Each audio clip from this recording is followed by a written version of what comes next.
You're standing in front of your fridge, holding a plastic container of leftovers. You sniff it, decide it's a little too old, and dump it in the trash without thinking twice. A half-eaten sandwich, a bruised apple, some wilted lettuce. For modern humans, wasting food is a minor chore, a brief moment of passing guilt. Today, we waste roughly 1/3 of all the food produced globally.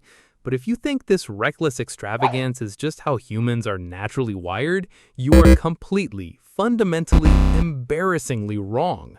Because for 99% of human history, food waste wasn't just a bad habit, it was an impossibility.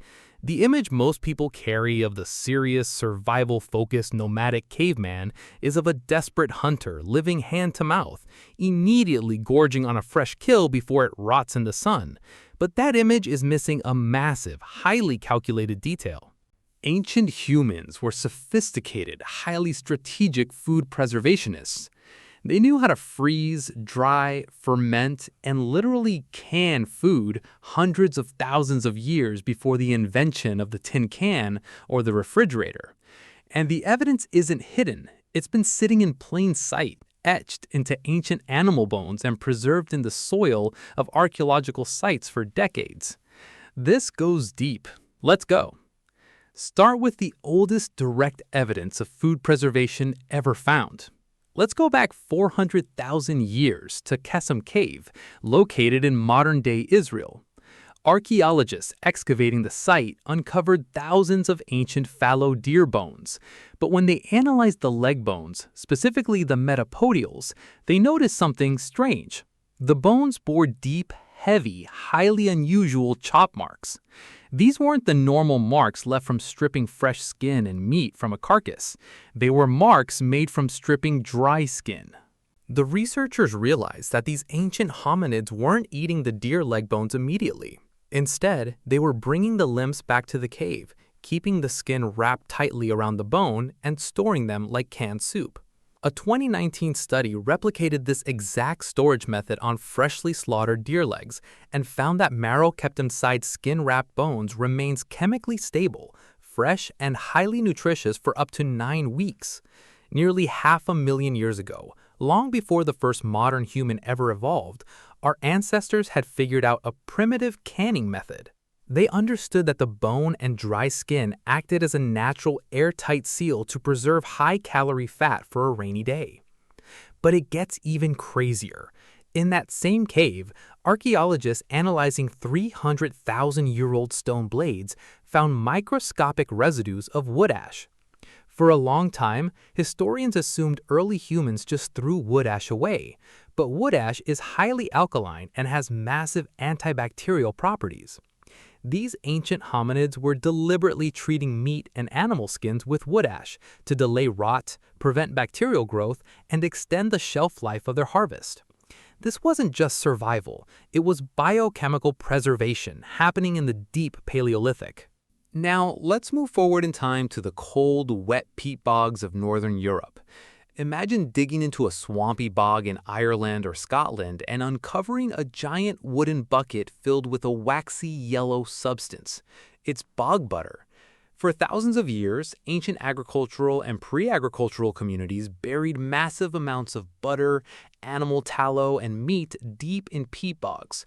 Peat bogs are highly acidic, completely devoid of oxygen, and naturally cold, essentially acting as nature's perfect freezer.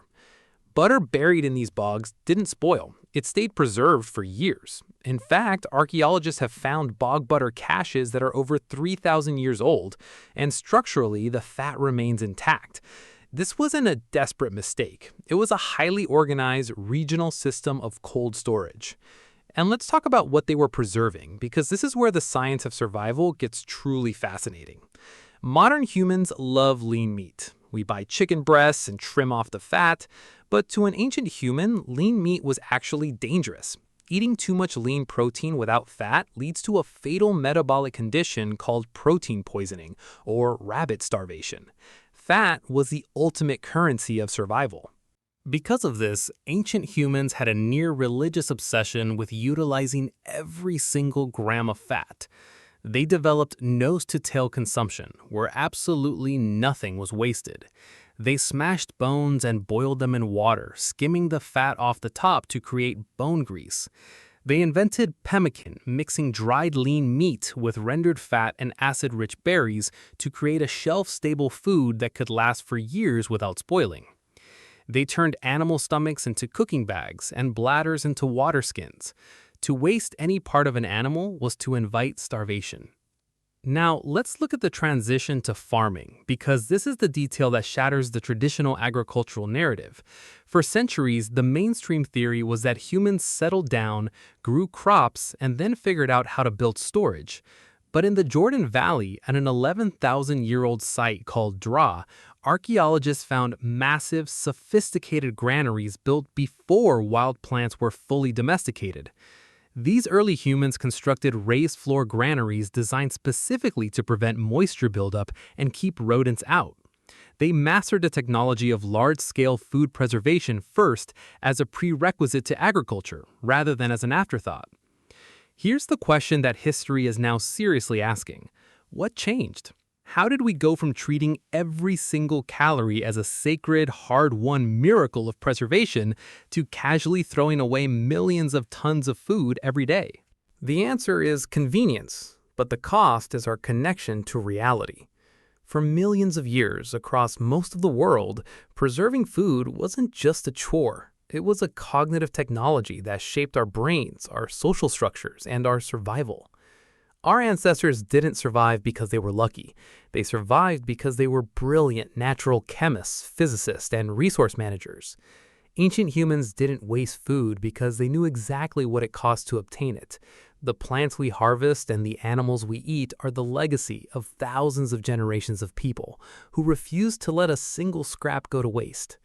Next time you look at a full fridge or think about throwing away those leftovers, remember where we came from. We are the descendants of the ultimate preservationists. It's time we started acting like it.